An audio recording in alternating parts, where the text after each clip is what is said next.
Hello, everybody. We're back. How you doing? Welcome Like, to the Seekers Chronicles Paranormal Stories. yes, we're And back. we're Like we back. never left. Yeah. It's like, I think I sit in this seat for like week to week. It's like, I don't get out of it. I just stay It here. goes so fast. I feel Yeah, like, it does. oh, we're here again. Yeah. It's crazy how it just goes that fast, you Mm-hmm. know?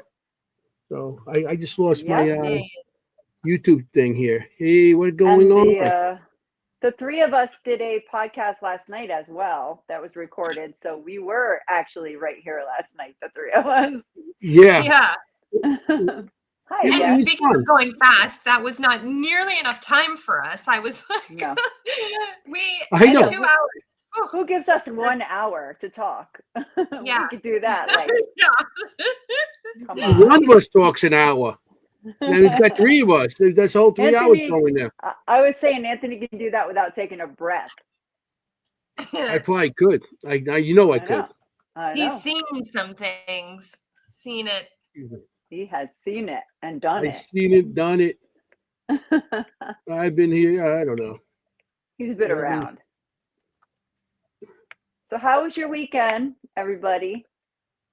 Mine was. Good. I spent it home. I pretty much was home all weekend, so I really didn't do much. I know Jenny did. I was actually supposed to be at the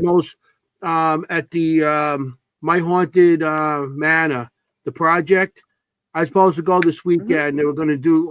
They actually were going to interview me because I seen something on the show at the place, and I drew it and everything. But I had to, my things happen, family stuff, so I had to cancel out. Huh? Yeah. And, They'll get you. They'll get you. Yeah. This here is like this is all I got to My Haunted Manor. That's We that's had a good time there the week before. It was good. Yeah, we had a good time, and so that was the week before.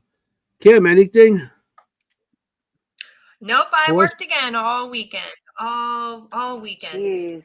Oh, She's weekend. I know. she's a hard worker. I Yeah, had I an know. investigation, of course. Oh, Yeah, let's hear it. Yeah, What happened? shock, right? No, I had an investigation with Full Moon Paranormal, our dear friends. Mhm. I saw the it. half in moon New went with the York. full moons, huh? The half It was moon that I am fun. went with the full You're moon. a half moon, they're the full moons.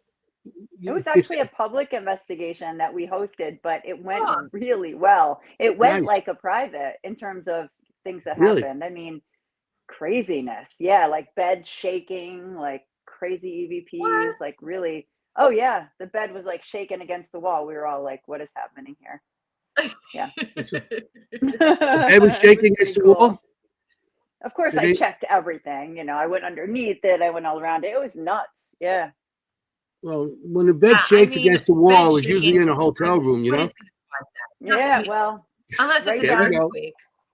There we go. Right down off the rails immediately. Hey, Okay. bed shaking means could mean other things than paranormal. Yep. Hey, we got Stay Haunted Paranormal on tonight. Yeah. Hi, everybody. They had their show last night. I watched. The Cocos. All good. They had a new show. Stay Happy Haunted. birthday, Chris Allgood. Yes, Chris. Happy birthday. His birthday is what, today? Today. Yeah. That's Happy cool. birthday. Happy birthday. Yeah, that's a cool. We got the usual suspects in the audience, Mary Beth and stuff. So, we're going to have a good night here. Mary We love Beth the and stuff. usual suspects. We love them all. We sure do. We don't mean to gloss over you like that. We love you. Huh? Who did I cross over? No. Mary Beth and stuff. And stuff. Well, what do you want me to say? Oh my Lord. I can't. Forget about it. He's got the shirt on. We got to reel him in Yeah, again. forget about it. Hey, we got to do something tonight. Hey, so listen. We got to watch you. We have a great guest on tonight. And we do. This is an easy one for me to actually announce, but we're going to still give it to Jenny because somewhere along the line I could probably screw up her name somewhere. I screw up everybody's name, so it's the easiest name in the world, but I could find a way to screw it up. So Jenny, you Take want it to have away. the honors? Huh? Go ahead. Please, everybody, give a warm welcome to Ms. Kelly Miller. Hey, Kelly. Buddy. Woo! Thanks. you Thank you so joining much for us. letting me join you tonight. I'm so excited. I'm so We're happy you're thrilled. here. Yeah, Yeah. me too. Me too. So happy. I was so thrilled when I saw you in Hanover and you mentioned about it. I'm like, that is amazing. And what a cool place that was. Yeah, Hanover was pretty cool. Yeah. Yeah. I enjoyed that.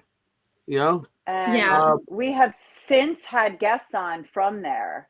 Oh, cool. And Yeah. it's just been like Steve was guest on after guest. and Steve was on. oh boy. Tiffany. And Stephanie. then last week I'm calling it we John. had, yeah, That- and last week we had the Houlihan's on. Oh, Yeah. very cool. Yeah. Yeah. Yeah. Well, and they were great speakers. Like that place, Steve just has a gem with that place as far as the layout and the theater for people to speak. It was just a beautiful place. So if anyone hasn't been to the Hanover Paracon in Hanover, Virginia, check it out next year. He does a really, really great job. And Steve is just going to sing his praises for a second. He's a dear friend, but he is a heck of an organizer. Like his events, it's not like, you all know, like you go to some events and it's kind of a little chaotic or confusing. And he's super fun and all the events are really great, but he's very well organized and that makes everything flow so nicely. So, and it's a Since really I was Lourdes all weekend with him.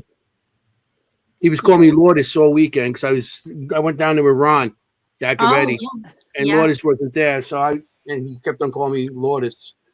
So well, hey, I used to say I showed her picture on the thing. I showed her the picture and I'm like, yeah, I'm Lourdes. I just let myself go a little bit. a little, a little bit, just a little. Oh my dear.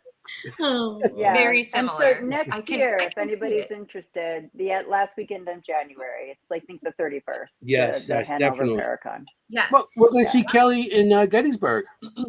We are. Yeah. She's in Gettysburg. She's a regular in Gettysburg. She's always the one dressing up in the Christmas stuff. I mean, the Christmas. I don't know about this year. No. I'm a sucker for a good theme. If it's a good theme, sign me up all day.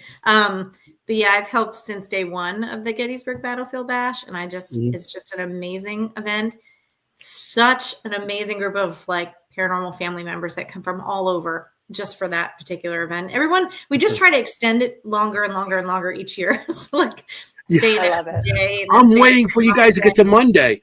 It starts on Thursday because it's right into Sunday. I mean, I'm waiting to start on Monday the whole week and then the weekend, and you guys got good stuff going on there, so that's great. Everything's super neat, and they've tried to include more and more family friendly things. So, and it's also nice because it's one price for a whole weekend, so you can also in Gettysburg and come back. So in 2 weeks we're having Pam and Steve on the show. Oh, great, good. So we got them up here too. Nobody. I mean, I go up to everybody. You're on the show. Sign. Hey, sign here. Sign here. Hey, sign you here. got a choice. And you're on the show. You're on the Is show. there a choice? I make a deal you can't refuse. Folded arms and there's no choice. No. When he pulls out the folded arms, it's over. Yes, that's when you know it's serious. But Kelly, I didn't have to do that with Kelly. She's just like, yes, okay. She's awesome. That was awesome. And she's a sucker for a good theme because I know what you do for a living. So that contributes to that. Does a little bit, that enthusiasm. Tell everybody what you do. Yeah.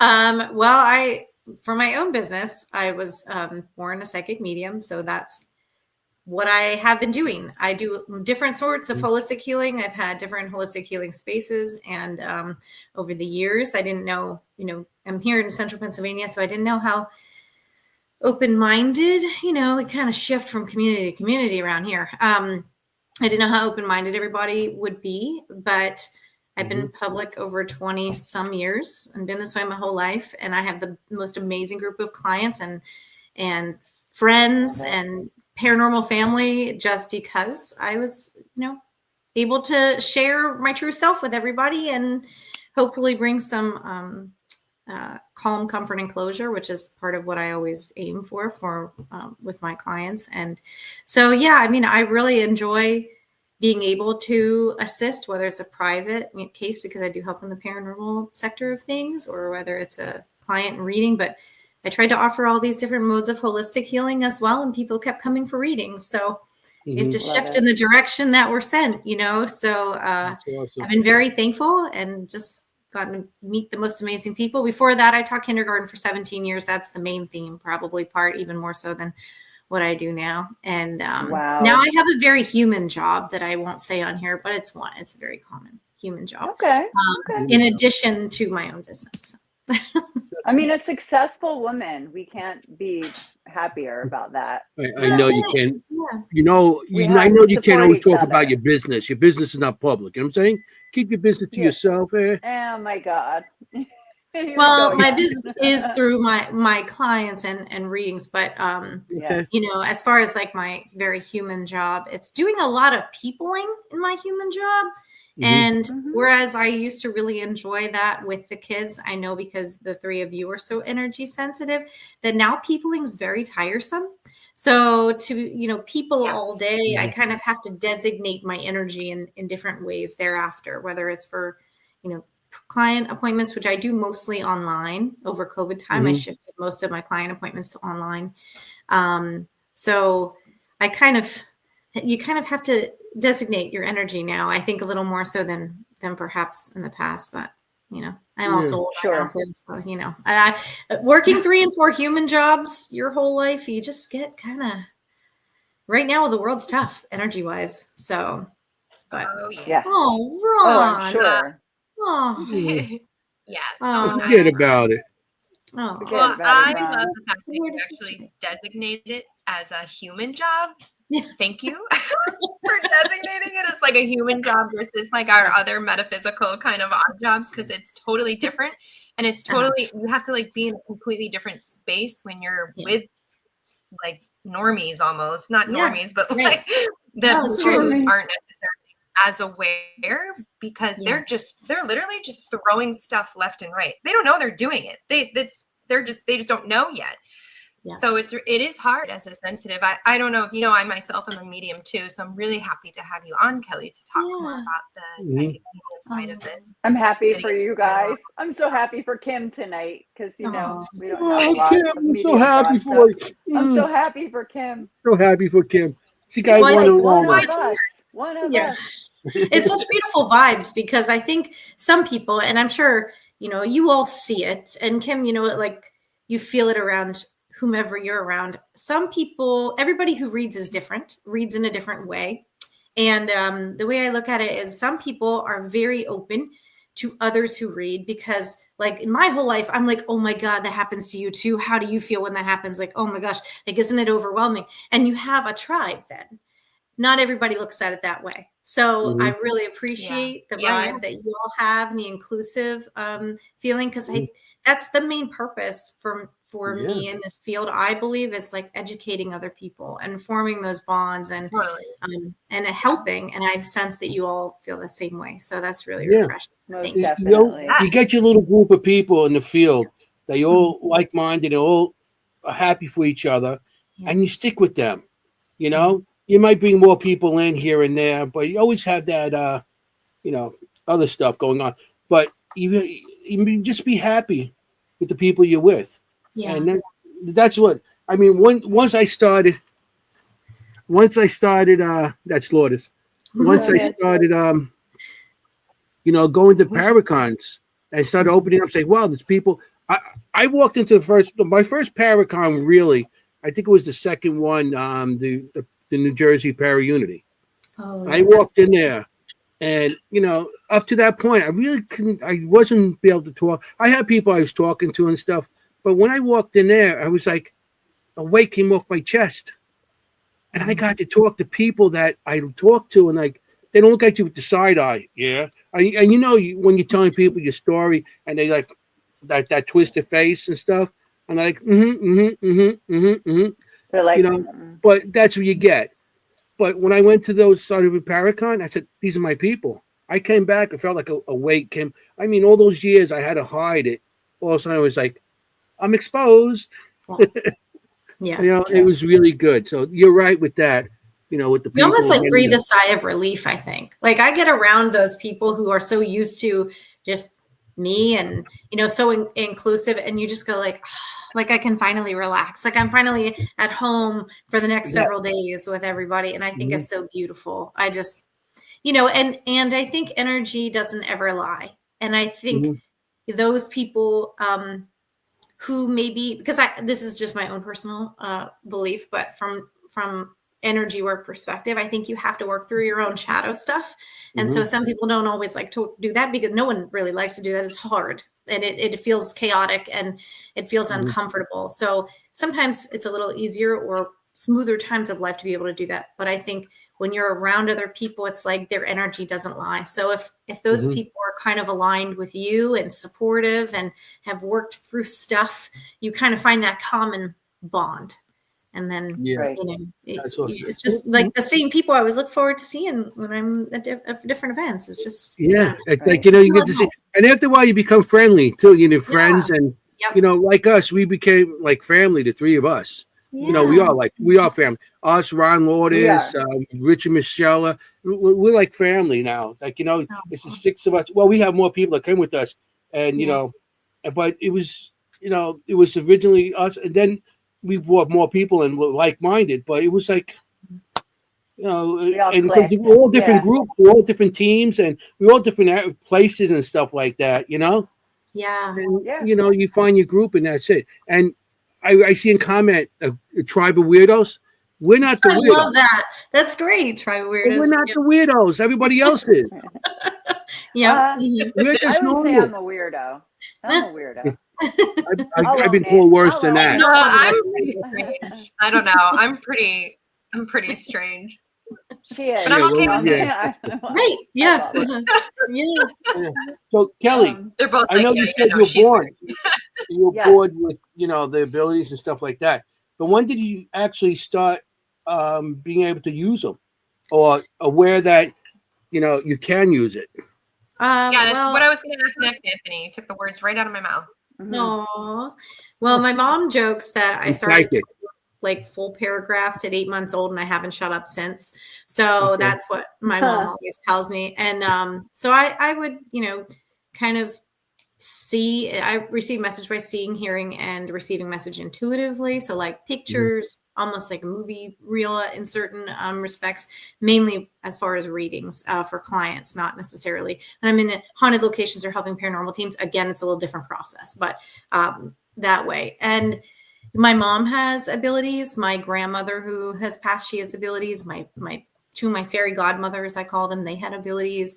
My sister has abilities, but when it comes to animals, people, she's not as much on the people side of things.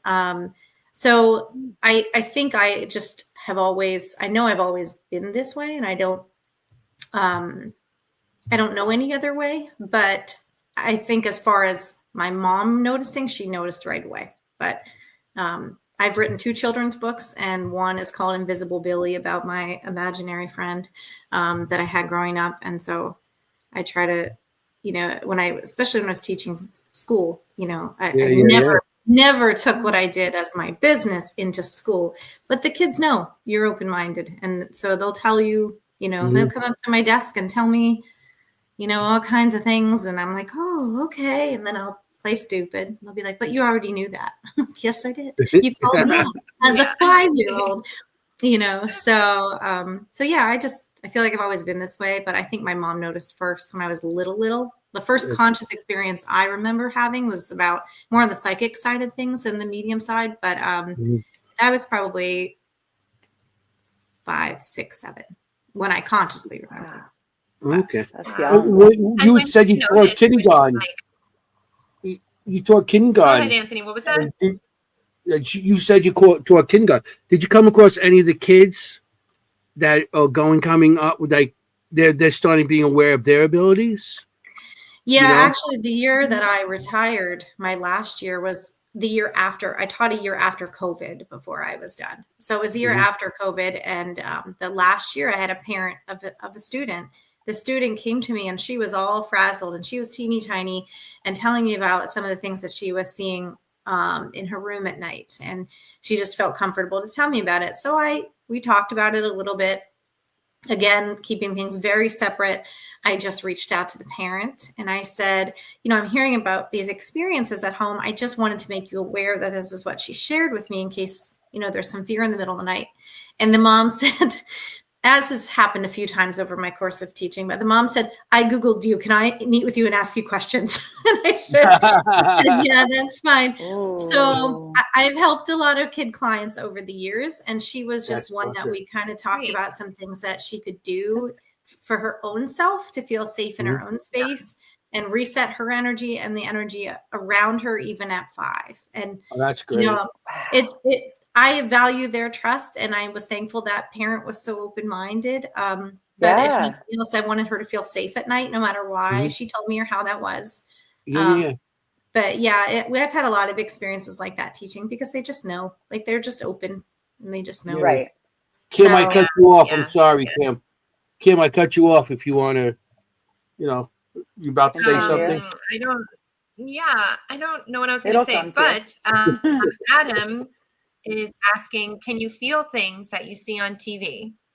Yeah, I don't watch the news generally. I don't watch a lot of news. I like to be informed, but I don't watch a lot of like traumatic things. It's funny because my best friend will travel with me to events and she, we'll watch something on TV and I'm like, okay, I need a buffer show before bed, like something like mindless and funny because it's just too intense. And I also find like if it's something that's kind of mysterious in nature, or like I've helped with some police kind of like FBI type work. And if it's too intense in those ways, it really is disruptive to me in rest and sleep.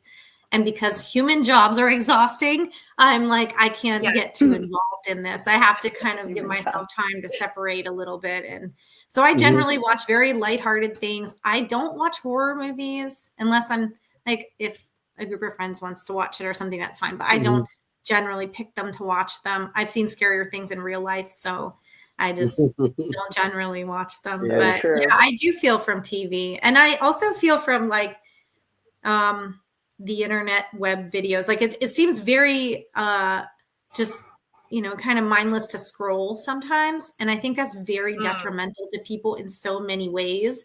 But like your subconscious is picking up on all of that stuff, whether or not you're even looking at it or trying to look at it. Yep. And so you're physically giving your energy into whatever that is simply by scrolling. And so I've been trying to take a bigger break from those things just because the world is what it is right now. So yeah, I think people who are sensitive feel a lot for sure. Mm-hmm. Yeah, my confusion is like everybody's obsession right now with like true crime.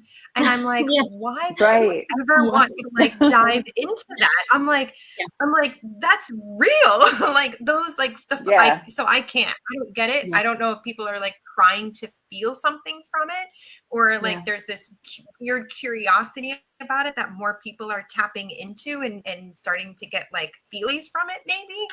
Yeah. But I can't. I mean, there's no way I could. It's not necessary for me. Yeah. Yeah. No, those are real. Right. Yeah. Not murder shows. Those aren't murder shows. Show is like real. One thing. Yeah. Right. Yeah. Yeah. I don't get it. I guess I'm the weird ones. I like all that stuff. I like horror movies. I like all that stuff. I don't think you're alone. True crimes. No, you're not alone for sure. No, I know I'm not alone. Because my wife doesn't watch any of that either. So she's like, you watch it? No, I'm not watching that. It's like, but you're right. You're right, Kelly. It's like, and that's why they call it doom scrolling, because it's like you're just receiving all that stuff without even realizing it. And it builds up in you without you realizing it. Yeah. And my best friend who travels with me, she has like a degree in forensic science. Like this was her realm of things. So she's into the true crime, everything. And then, I'm kind of like the buzzkill, like I weigh in and I'm like, I just like, not only are these things real, I think, and I may upset some of your viewers by what I'm going to say about true crime. I'm sorry. I'm sorry, everyone. This is just my advance notice. But So in assisting with some of these crime cases at times, and meeting with families who've lost people and are searching for answers, the common consensus that I've received from a lot of spirit interaction during those times are that since they've passed, there may be a lot of questions surrounding their passing. Sometimes they give some insights into them, sometimes they don't. But the main key point that I've taken away from most of those experiences is that in spirit form, we often say it doesn't matter anymore. It doesn't matter because we've already transitioned to that other side. Would those answering those questions give our family closure? Maybe we can help with that. Maybe we're just choosing, because we've evolved so much in our passing, that it doesn't matter. And that's not easy for us as humans to hear, or their families, or their, friends, or even law enforcement. That's not easy to hear.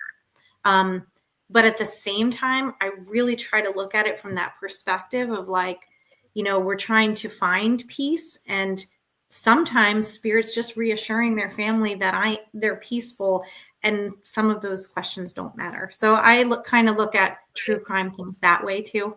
And hoping for peace of those places and people versus, I will never provoke or try to draw answers out. If the spirit's not up for, providing those things, A-okay with me.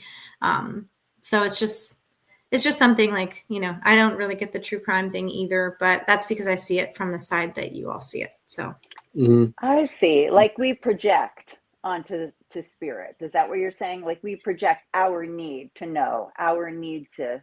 Yeah, and I get it. That one of the hardest times was I met with his mother, whose son was older and disappeared, and so he was found, but there were questions about his passing, and I kept telling her, and I felt for her, but I said, he just keeps telling me, Mom, it doesn't matter. It doesn't matter, Mom. These questions she had, the things she wanted to figure out, the things she wanted to solve, he gave some information, but the questions that kept coming, he was like, it doesn't matter, because this is already the outcome. And I just want you to know that I'm okay, and that things will work themselves out, and these answers will come, and it doesn't matter. Even if it's not on the timeline, we all expect. That's what I keep pointing to, being open to whatever you're meant to receive, even if it's not what you expect. So I think true crime is a little bit interesting, because I think there's a lot more psychology that goes behind that, and our, natural, inquisitive nature. And we want to know things, and we want to figure things out. And so that's great to a degree, but I feel like there's also this respect of spirit and what they're trying to teach us in this experience. That's maybe I have to pump the brakes a little bit. It's lost a bit. I've done investigations where kids, commit suicide and stuff, and the parents want to try. And the answers we got, I don't think the parents wanted to hear why they did it. And it got to do with what the parents were doing to them, or not, and sometimes it's hard, to tell them this is why. And so you try to do it your best you can, but you get sad at, it's like you don't know what to expect, because then they break down and closure, and now they got feel more guilty. So you try to give them whatever you can, and some things you hold back because you don't want them to feel worse than they would, because really at this point it doesn't matter. The child's never going to come back, so why give any more guilt to the family? You want to give them closure, but when you can't give them closure and you're just going to give them more pain, you got to watch what you say and stuff. Yeah.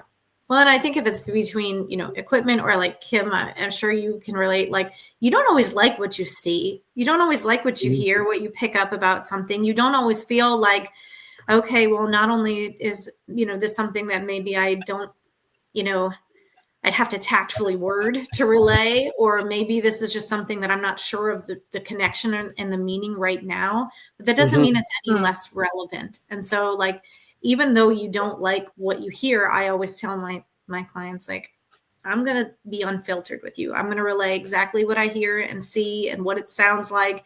And then we can talk about what it means, but I'm going to share with you everything. And not everybody, I've had instances where there have been questions about a passing, and then I share what comes through, and they're like, oh, well, oh, that couldn't have happened. They didn't partake in those sorts of things. And I'm like, okay. And then later on, they find out that that is something that happened. So my job is to relay what Spirit's saying, or what I'm picking up from an environment, or what I'm seeing, and I believe that no matter how we absorb that and how we relay it, at the same time, it has relevance. So even if it's not right now, it could be later, but I think it's as important for sure. Yeah. Something. For sure. I had my first reading ever last year, and I was like, what? No. And, and I was just that stereotypical person, like, I don't know what you're talking about. And sure enough, sure enough, later on, it was like, oh my gosh, and it's not that I wasn't open to her being right. I just was like, what? No, I thought, okay, well, maybe I just don't know. And sure enough, she was right about everything. So yeah, you have to keep an open mind, even if you're thinking absolutely no way. Right. Yeah. And there's so much symbology behind everything, the way people read and what you see as a reader, those who do have sensitivities, you can see one symbol that means something to you. That's often how those psychic dictionaries are formed, but that same symbol may mean something different to somebody else, because that's how that's giving that meaning. So I think I always say, like, when you're experimenting with different types of reading, I don't use like tarot cards or tea leaves or anything like that, but I have dear friends that I trust who do. So I always say, like, okay, well, if you're new to readings, try different people, try different methods, see what you're most comfortable with, see what you're most drawn to, see what you're most interested in, and what feels good. Because, like, this is how I relate it. Like, if you go to a creepy massage place, you're not going to go back there. You feel uncomfortable. No. So it's kind of like that with the reading. You have to be comfortable with someone's intention and their energy, because you're letting them into your space and they have no right to know what they know. Sure. So you have to be comfortable with that. Right. And it's intensely private, of course. Oh, of course. Yeah. Yeah. Absolutely. Right. When so my experience with that, like, because you're totally right about the symbolism. Like last time this came up, it meant this, and you feel into it. And for me, if I say it and it's not correct, they'll keep giving it to me. They're like, no, you just keep giving it to me. And then I'm just like, oh, no, hold on. There's more to this than what I've already said. But I love that about them, because sometimes they're relentless about, if I'm not saying it in the way that they mean it, or that the message really needs to come across, they'll still give it to me. So I love that. I also have a really funny, terrible reader story, not for myself. It's my mother. My mother is a terrible sitter. She literally just went, my grandma passed this year, and she went to, like, no joke, she went to maybe like 5 psychics and mediums. And because what she wanted the date of the passing of my grandmother. And she would ask me, and I would tell her, I can't, I'm not going to do that, really. I don't do predictive stuff really for the sign, but you can get a general sense sometimes. And she wouldn't get the answer she wanted, so she kept going back to this person, to that person, to this person. I was just telling her to stop, because it's not a perfect science, right? We're communicating with the ethers. It's information coming in, and it changes. So even if you have one reading, especially if you're doing future stuff, like you do one reading, well, maybe grandma was going to pass in 2 weeks, but then grandma said, not 2 weeks. And grandma changes her mind. Right. Exactly. So perfect science, but oh my God, my mother is a terrible sitter, and she was a terrible sitter before she had me. I didn't even know she went to mediums and psychics until I came out to her. But yeah. That's true. And I always tell people too, like, our free will as a human trumps whatever comes through in a reading. So, I say I read as if everything carries on and continues the way that it is. If you go home tonight and you said, I quit my job tomorrow, that's fine. But then you have changed and altered the scheme of everything else following that decision. So our human free will impacts that. And that's the same thing with lottery numbers. It's the same thing with, predicted dates for particular things. Everyone's free will weighs into that, whether they're touching the lottery balls as they're drawing them, or whether their soul is deciding, hey, I'm going to hang on 2 more months. That's a them thing. So I mean, it really does. It's a very valid point for sure. Yeah, right. Sometimes that's a great point. Yeah, right. That's a great point. It was a little out Kelly, of point. Yeah. Kelly, I'm going to ask you a non-medium question since Sure. I'm not one. What's your favorite part of investigating? Ooh. When you're not reading? Like, I know you're also an investigator. Yeah.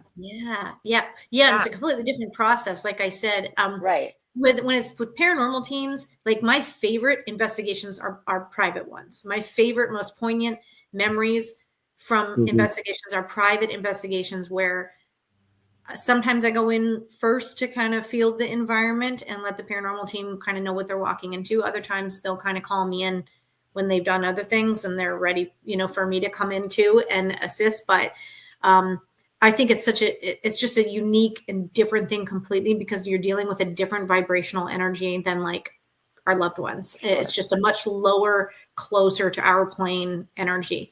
And so that can sometimes make us more physically uncomfortable for those others who investigate too. My favorite part of the investigation, I would say, I don't think anyone's ever asked me that before.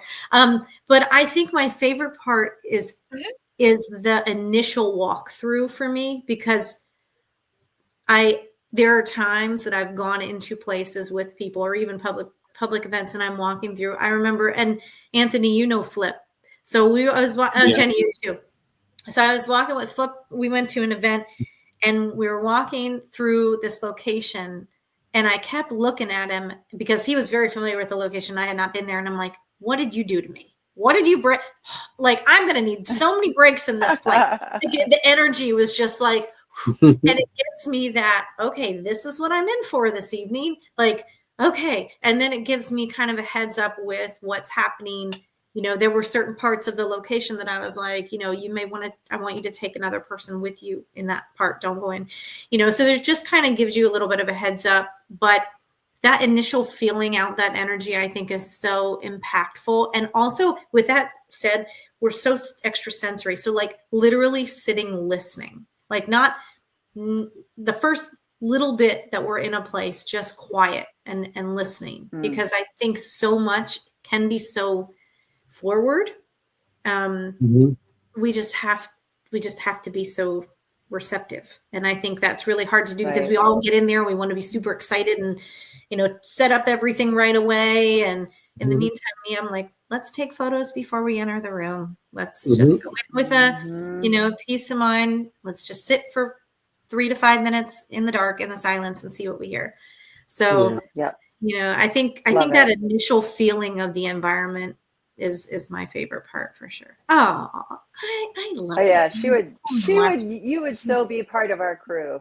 I'd love that. I actually talked to Ron about this. We're teaming up for an event coming up soon, so I can't wait to see them. I saw that. Yeah. We're gonna have to tell everyone about that at the end for sure when we when we do our thing at the end. So, and technology's fun, but my own energy messes up technology. I don't own a lot of technology because I like drain batteries and like freeze light bulbs and stuff. I just don't use a lot of like when I investigate. I like the old school methods of investigation. So I'm big on like really true. I mean, candle flames, baby powder, balloons, like feathers. Like I love it. Scooby-Doo stuff. I love it. It's like I love that. Really, really old school stuff. Flower on the ground. Yeah. Mary Beth, I'm in central Pennsylvania. So, but I travel quite frequently for any sort of event. But I do like the tech stuff. I had talked to my friend Josh Bender, and he is Deadlight. He's the builder and creator of Deadlight. And I told him, I was like, I need something my own energy can't mess up. And he was like, I gotcha. So he created a special thing just for me. That I can, it's a series of lights. And he was like, I made you all different colors because I know you want as many colors as possible. It's like, of course we do. So, yeah. So, yes, I do. So it's kind of like a sensor that I can't mess up. And he promises me I can't mess it up. So I'm very thankful. So just like some of the equipment's really cool, but to me, the most important part of that is the validation between what you pick up and what the the equipment often confirms. So I think that's when you have that like balance, you know what I mean? Like the equipment is what you're sensing and you're validating what the equipment's getting. I think that's when that happens. Yeah. You mentioned before. You sound just like Kim. Yeah. I know. I'm literally like, are me. Like these are exactly. Yeah, well, you guys are like a mirror. Everywhere. We're new besties now, Kim. Yeah. It's just the way to go. New besties. So when I go to a location, I start outside for that exact reason. I want to be outside. I want to be alone. I don't want to be in the house where everybody's going crazy. And I read it from outside, basically, where I can get a feel for the land. And but I'll also get hits on like what rooms are active. So I'll get information about that. But yeah, I start alone too, listening. It's recorded, but yeah, I agree. That's exactly where I start too. Yeah. And Kim, I wanted to address something not to jump back, but I wanted to address something you said and you just mentioned about it. And it made me think, because in an investigation type of perspective, this happens quite often, where you're saying, which happens to me too, like if you're not quite getting what they're saying, spirit or universe is like, no, this, you're not hearing me, this, and you kind of have to decode what it might mean because you hear it over and over again. But you can get that in investigations too. Like there have been times where I'm still like, I am seeing this. There was an investigation of a location. It was a historic location in Maryland. And I went along with a group, and I'm there. I'm like, I just keep seeing these people walking in rows. Like I just see these people walking in rows. Like they're showing me their lines along this field over and over and over again. I kept getting distracted by these people.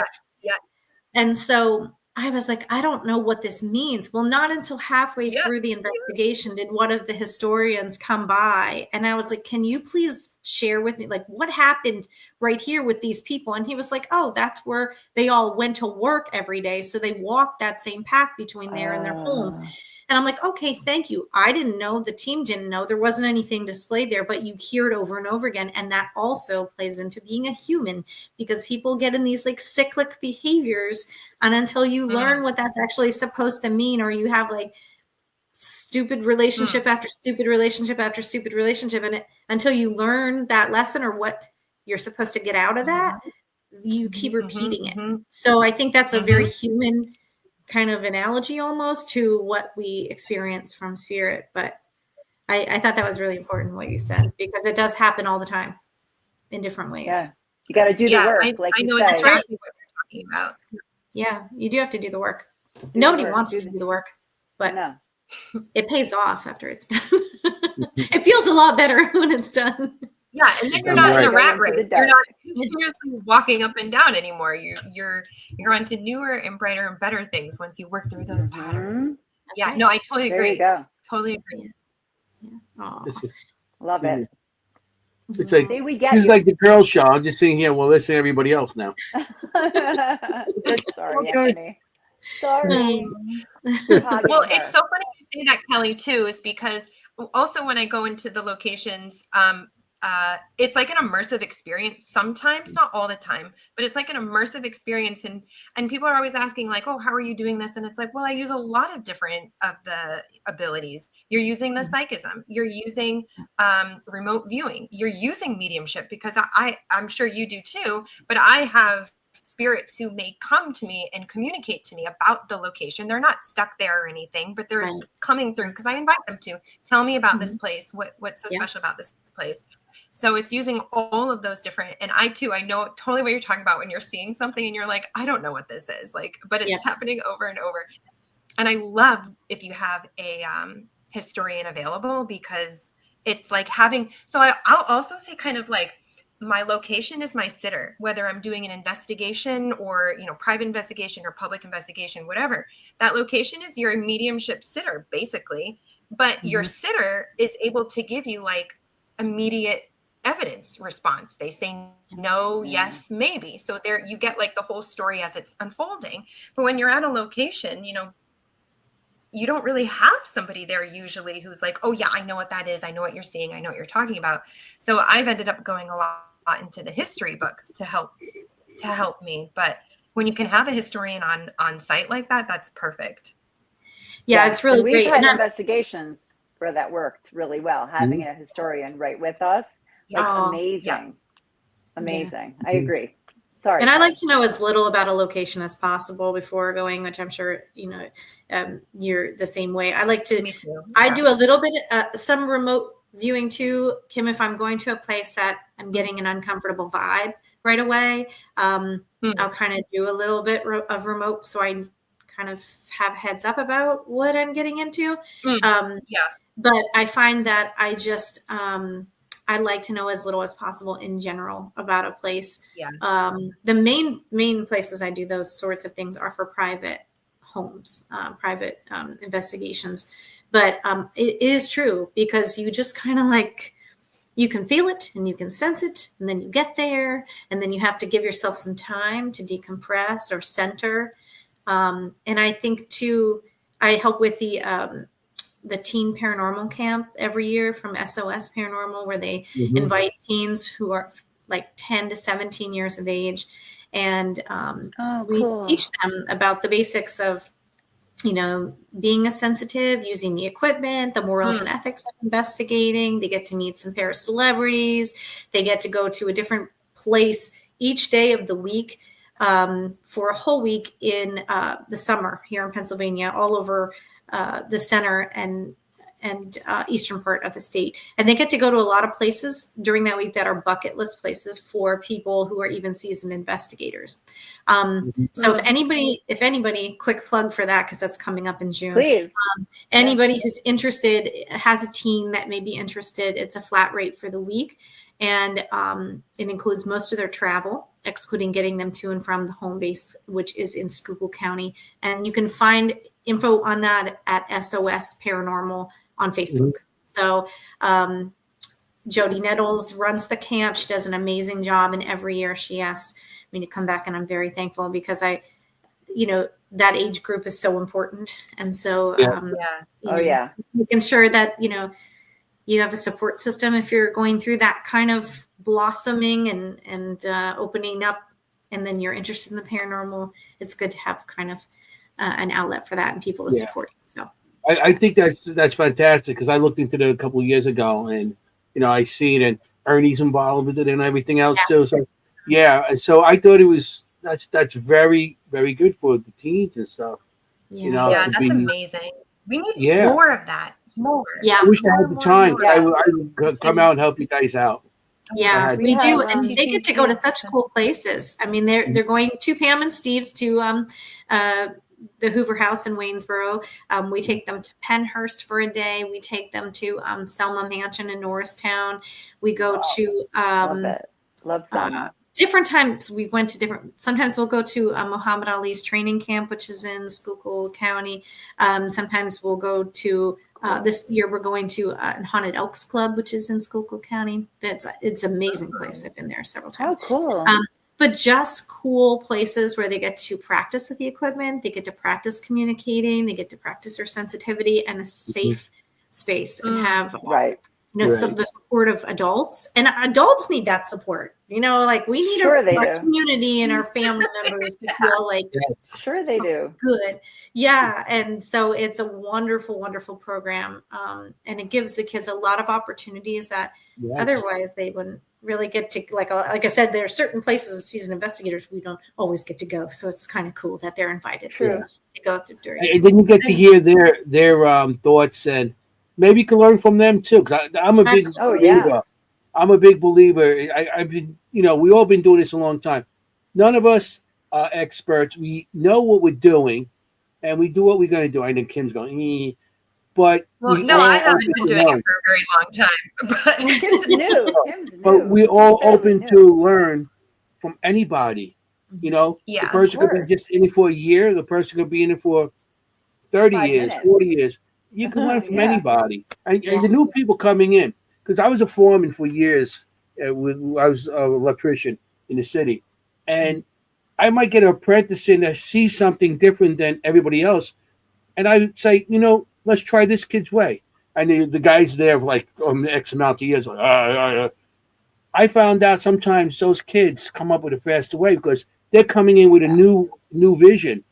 There's no contamination there. They're coming with a new vision. And you go with what they say.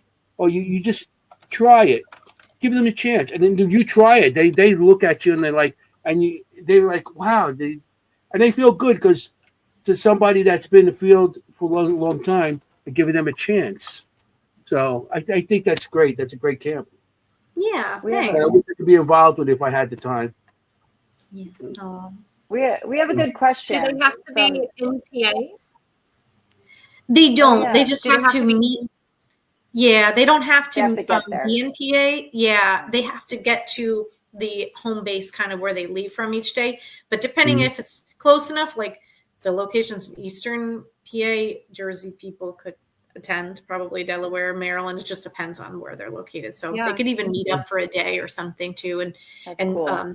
Jody's great about being flexible. She wants to invite as many people as possible, just to give the kids, like, they form great friendships over the week, you know? Yeah. It's so good. And the only reason why I'm asking is because there are a few youngsters that we do have coming to our public investigations with the Morris County Park Commission that I think a few of them would be very interested and open to doing something like that. And they're so I will good. actually share that with them. Thank you. Yeah.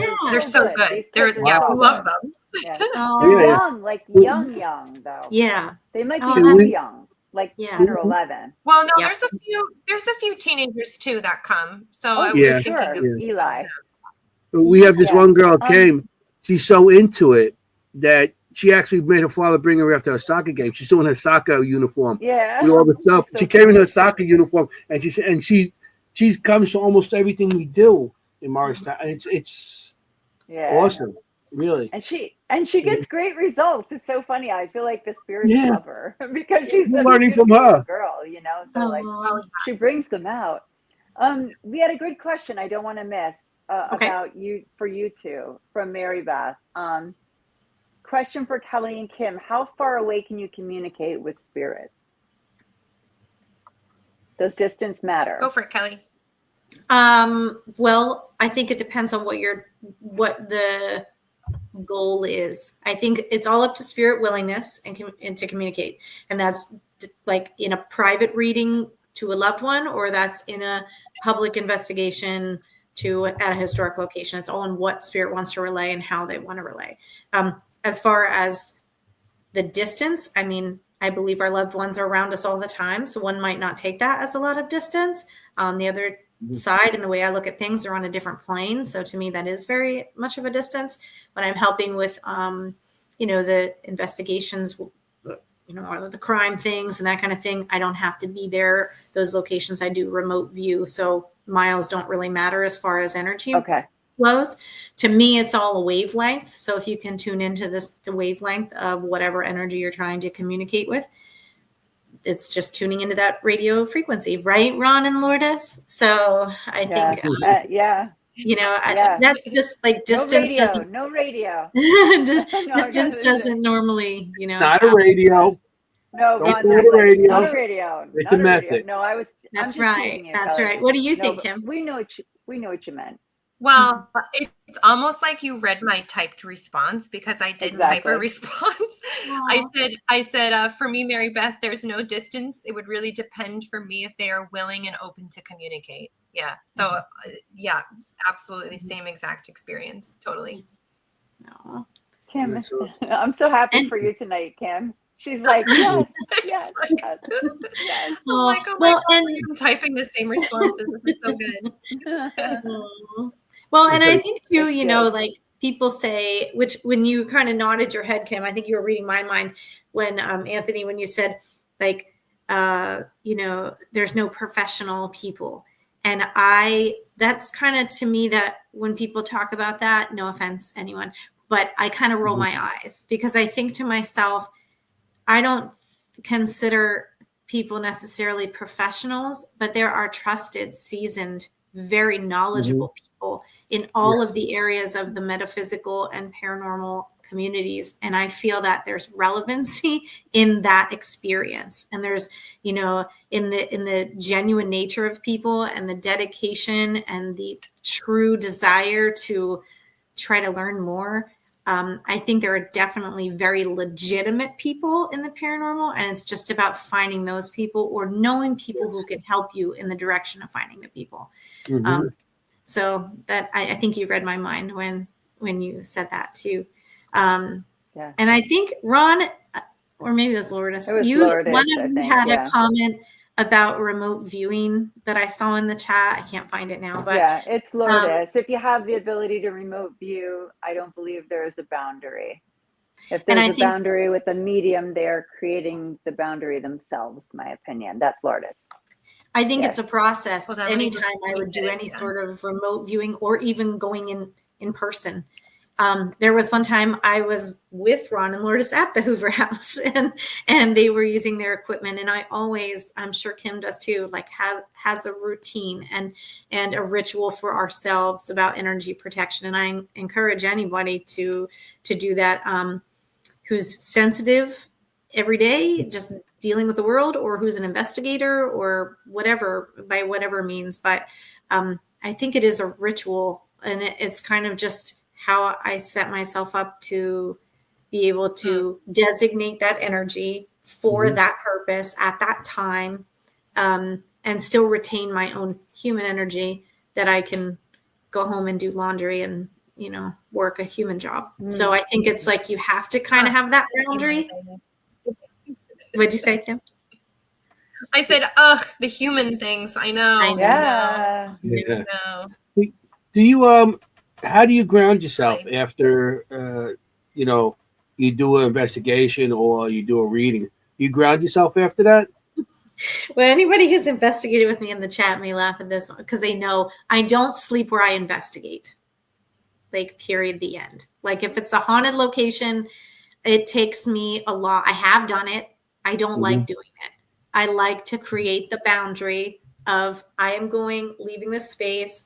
I do what, I talk with the kids at the teen camp about a dry bath. So I literally wipe off the energy when I leave a place from my whole self.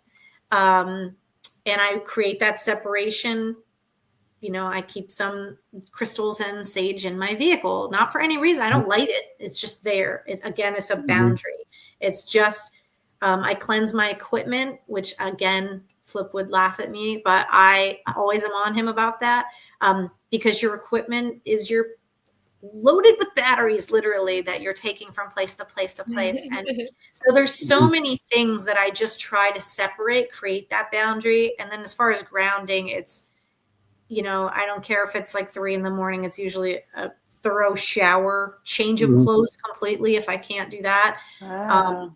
And then eating nutrition for people who investigate. Like, I survive on iced coffees and stuff to stay up all night, but like afterward, you got to pump the water, you got to eat a balanced meal, like all the things you have to care for your human body, even if you don't consider yourself sensitive. It's not, it's good for you. You have to restore that stuff. And I think that's very grounding to be able to do that.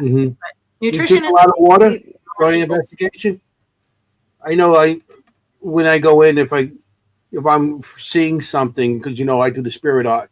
So if I'm seeing something, my mouth gets dry. So, I always bring something liquid to drink. During the investigation, I always try to have water or whatever we could, I didn't either. I think that's great. And do you also focus on your nutrition before an investigation? Because I do that. Yeah, I try to do that. I work up to it. Yeah. Especially like the day, I like to eat earlier in the day. I like to eat a balanced meal earlier in the day, and then eat something that's kind of like just to carry me over throughout the time. I like to eat light when I'm at a place. But one of the things I do talk to the teens about, and that I find is very interesting, is that if you can stimulate some of your senses, it will help ground you in the moment at the time. So like the kids, I make them these little goodie bags, like when they go to teen camp, and I put in some things that they might enjoy and can work with, little bells, oh, nice. Like ping pong balls that I teach them how to use for different things and that kind of thing. But anyhow, one of the things I put in there is like a little pack of mints, and mints will stimulate, of course, your taste and smell. You're holding them. They may feel differently in your hand. And I talk to them about bringing themselves back to that moment if they're feeling overwhelmed, or if they're feeling like, wow, this is too much energy in here, it's too dark in here, whatever, taking a break, stepping outside, doing those couple of things. But that little bit of like tricking your brain, but not really tricking your brain, allows you to come back to the moment faster and calm yourself if something feels too much. And for kids who are just learning about their energy and how that feels, I think, that's important. But it's also important if you're somebody that you find that, especially people who get nauseous in locations or get headaches in locations, like that's how they're feeling it. Like you have to care for your nutrition in that way. But foods and things like that kind of trick your brain a little bit with multiple senses help to bring you back sooner and ground you in the moment. So that's a good idea. I never even thought of that. That's so funny. I carry a tin of peppermints. Yeah. I do in my bag. I carry a tin of peppermints without even realizing it. It's a little Ouija board. It's a little Ouija board case.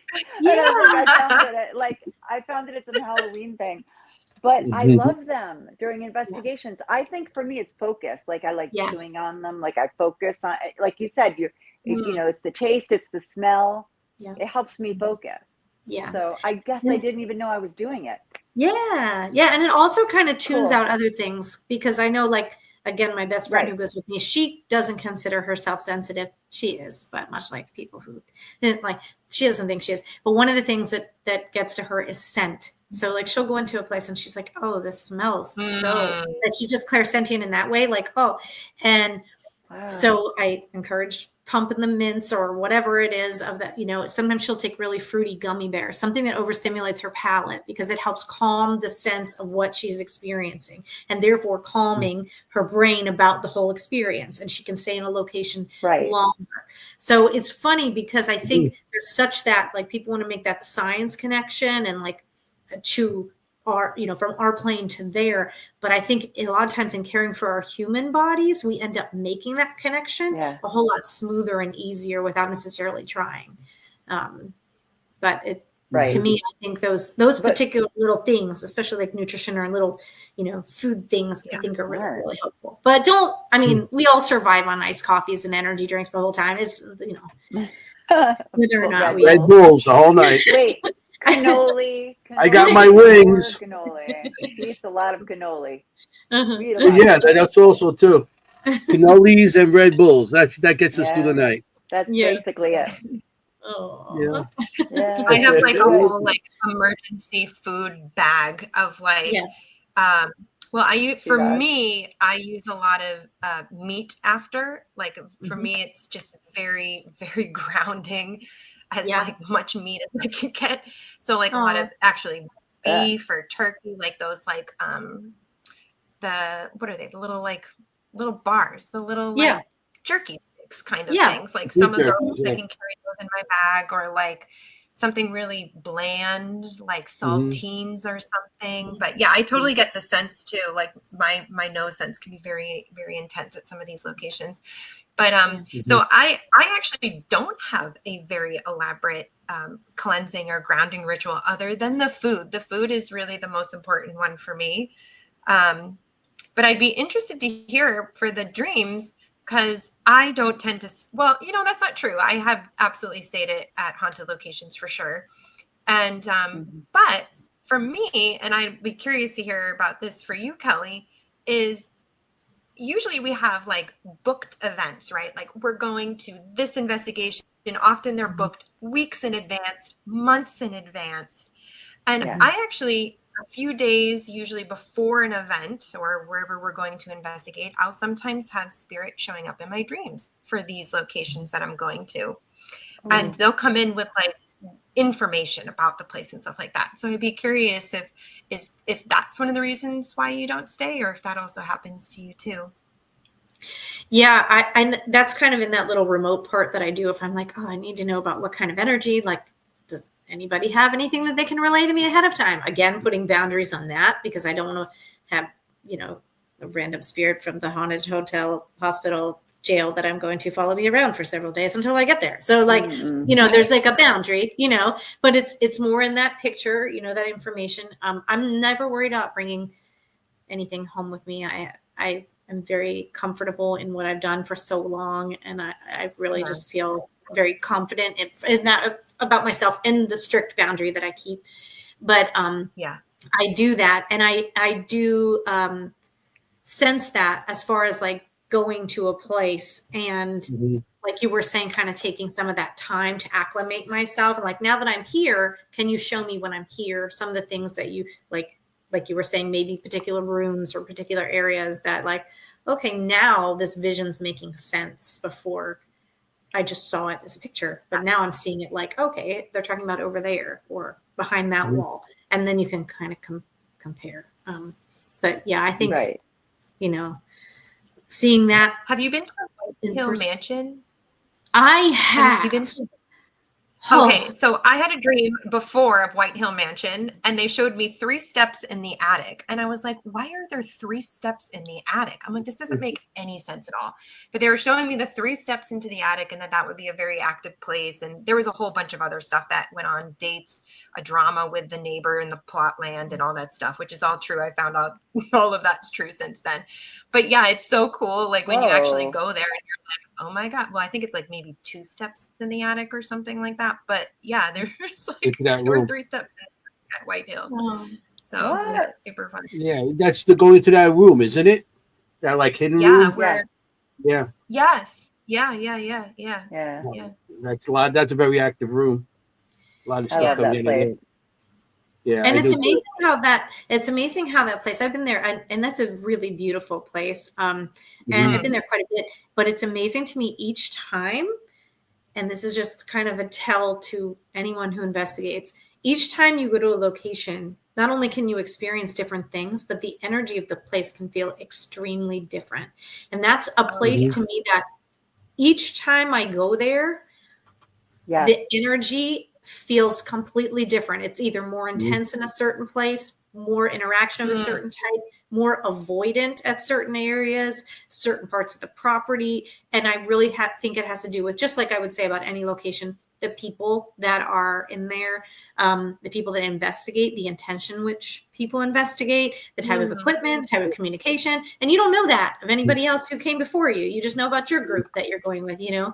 Right. And so I think, you know, it's such a tangible thing for those who feel in any way, or even if you don't, you can kind of go in and be like, this place seems darker in here than it did before, or vice versa. But that place to me, each time I go, as a whole, the energy feels so different each time. So if anybody's sensitive to that, check that place out for sure. Oh, you're right. With a lot of locations we've been to and stuff, locations I've been to years ago, and now you go there now, and so much. As I find out as they get more popular and it's becoming more investigators, you're right with that. More investigators, people dropping haunted items off these locations. The energy in these locations do change. And what you had before, it's like, wow, it's you walk in now, it's like, what happened? You know, I know what I had 10 years ago. Now you're coming in, it's like different. It's like a different location, different place to investigate, and you're getting different evidence, and you're getting different things. So you're right on that. You know, and it can impact you differently too. One of the last times I was at White Hill, I went with a group, and I'm not sure if any of you know Chris Mendes, but he I know Chris, a good friend of him. Yeah. Well, I went with him and a couple of his friends.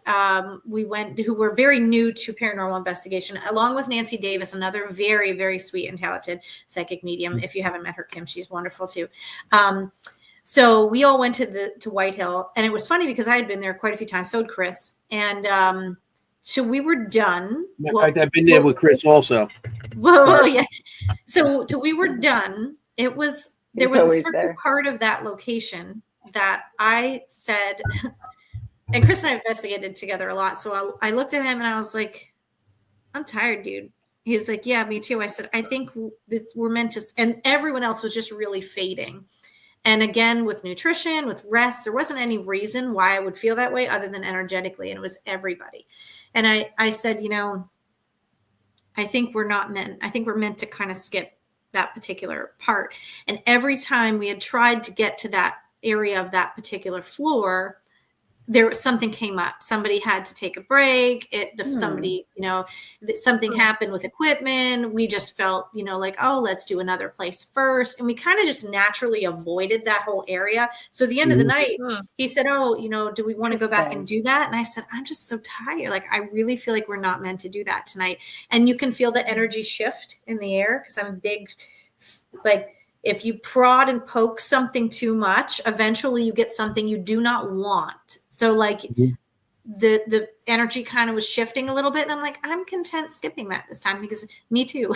So we skipped part of a particular floor that last time because it felt so different. And I even said to Dawn, I said, afterward, I said, did you have people in there? Because it felt weird. The vibe was off from the last time. And she said that particular area, she said, I didn't want to go in and turn off the lights and close up the other night by myself because we had a group in there before.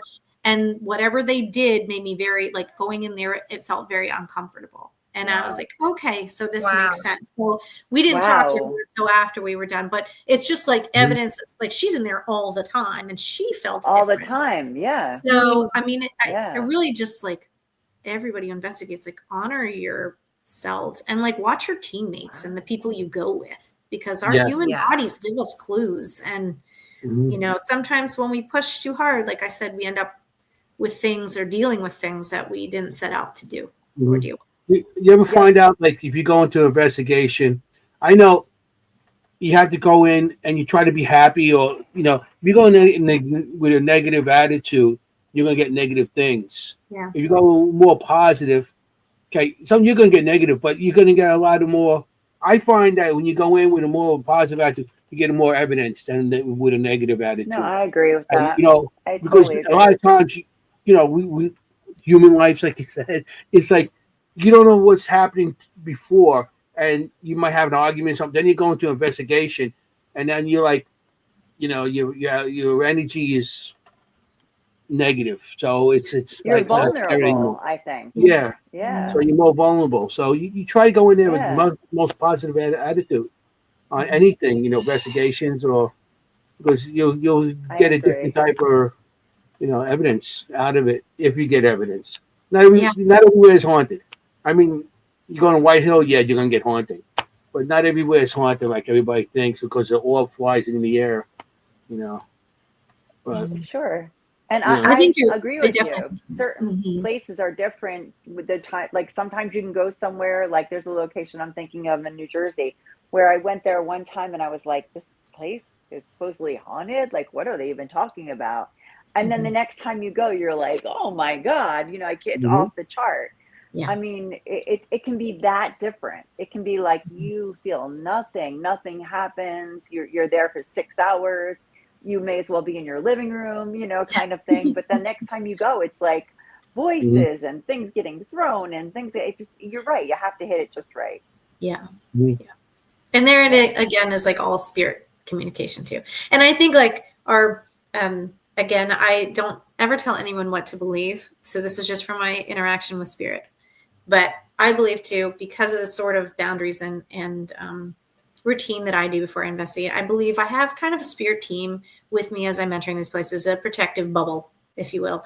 And so I think sometimes the protective bubble / spirit team / guide / whatever you want to call it, go, okay, you've had enough of this in here tonight, or this energy is shifting. We're feeling it for you. You're done. And then everything gets quiet. And then people are like, well, I paid $400 and this place is quiet. Well, be thankful because maybe there was a reason. Maybe somebody in that group would have been extremely impacted by something incredibly negative. And in the meantime, you were just ushered out. Maybe that's the best ending for that evening. And it doesn't mean it's going to be that way every time. But I kind of, again, it's like a reading, but it's an experience of an investigation, going in with an open mind, whatever happens. As long as it's the utmost respect, like Anthony was saying, I totally think that's true. And I also think sometimes those peaceful nights that you can practice your skills and get to know your teammates and, those have purpose too. It's just maybe not the one you thought. It's a privilege just to be there. I feel like it doesn't matter what happens. It's a privilege to be in these buildings. Right. I mean, how lucky are we? That's how I feel. Like if nothing's happening, enjoy the building, learn about it, explore it. Like it's wonderful. Yeah. And in those sorts of places or types of places, the money stays there and helps. Exactly.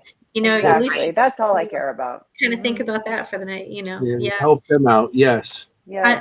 Like 2 years ago, I went to Waverly Hills in Kentucky, Waverly Hills Asylum, and it was kind of a bucket list place for me because I just thought, oh man, this is going to be like stellar. This place is huge, and I don't know, have the three of you been? I have been there. Yeah. The size, Jenny, like the size of this place, Jenny, I know. Like going up to it, it's like, it's so just impending, like going up to it is just imposing. Amazing. It is. It's it's just, and it's hauntingly beautiful and tragic and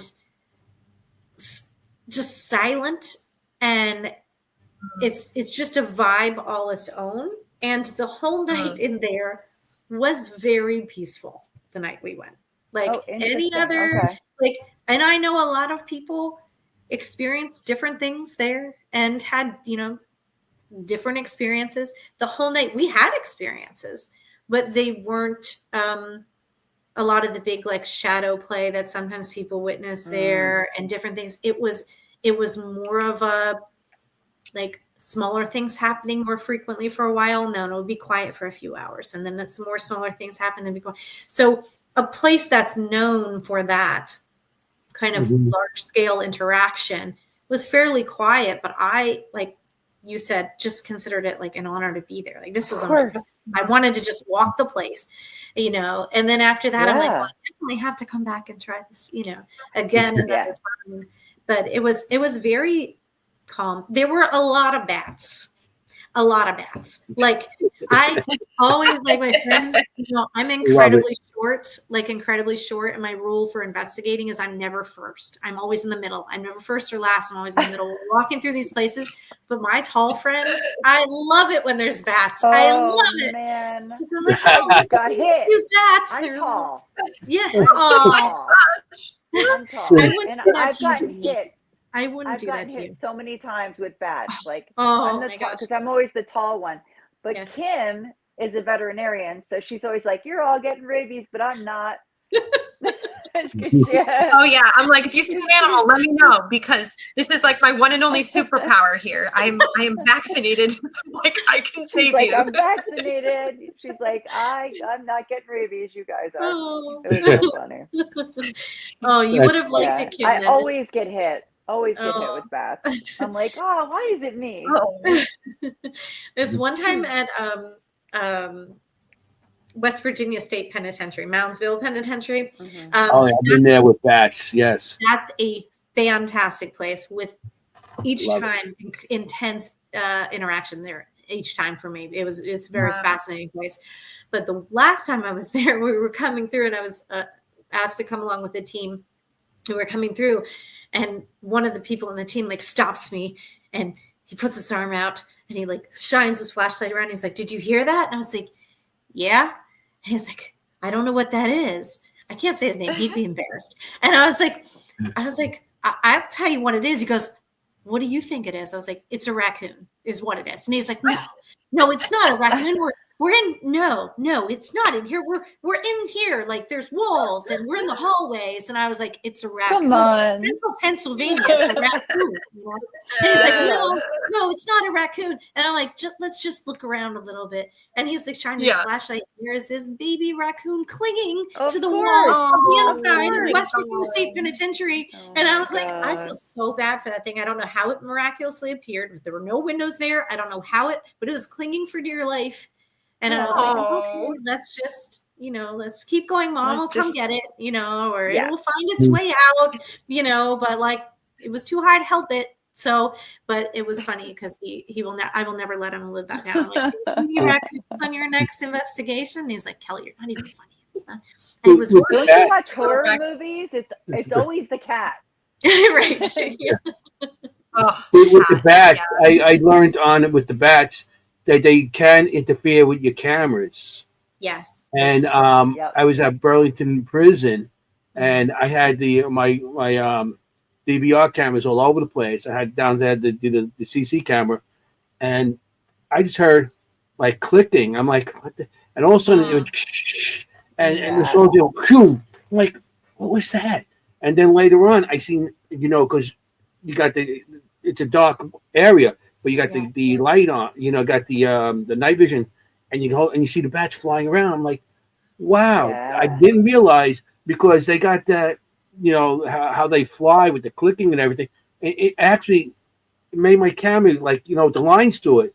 Like, oh, that's pretty cool. And that's good to learn, because as investigators, everything you're trying to get, and you're trying to debunk everything you got, and something like that, it's like something you know now, and you can pass on to other people too. But that's right. It's interesting because people see that and they go, "Oh, the ghosts are interfering." No, it's a bat.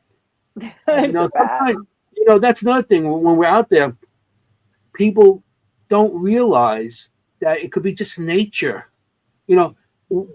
From we were up in Newburgh, upstate New York, and we were hearing a baby crying.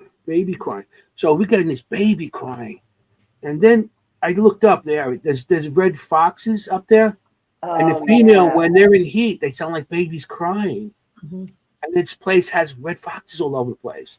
So not everything is paranormal. It could be natural, that's interfering, animal-wise, or just a lightning storm, whatever. But not everything is haunted, and not everything is evidence. That's one thing. That's a lot of people have to learn nowadays. That's why I like when you get the SS group, that you could teach them that, But everybody now, it's like, oh, like I said before, an orb in the air or something, and it's like, it's a demon. And everything's a demon. I love that. But people want ratings and stuff. That's why they say the word demon. Of course. But I've sent people out there have to learn to debunk things, or just to see it's a natural thing. Not everything is paranormal. And even I like to think that outside. I'm sorry. Kim, I like to think that little raccoon was like, "Oh my God, thank God you're here. Did you see that chair move?" He's like, "Get me out of here." He's like, you see that shadow on the wall? Did you see that? Anyway, I've been cooking on that. It's only you. The raccoon on the wall goes, "Oh, it's just you. You scared me. I thought it was a ghost." I mean, it was so cute. Yeah. It was so cute. But yeah, I think too, with the if you're going outside and taking pictures, just a heat signature of things. I mean, I've seen heat signatures of like, okay, you're walking through the woods and you step in a little mouse scurries or a bunny.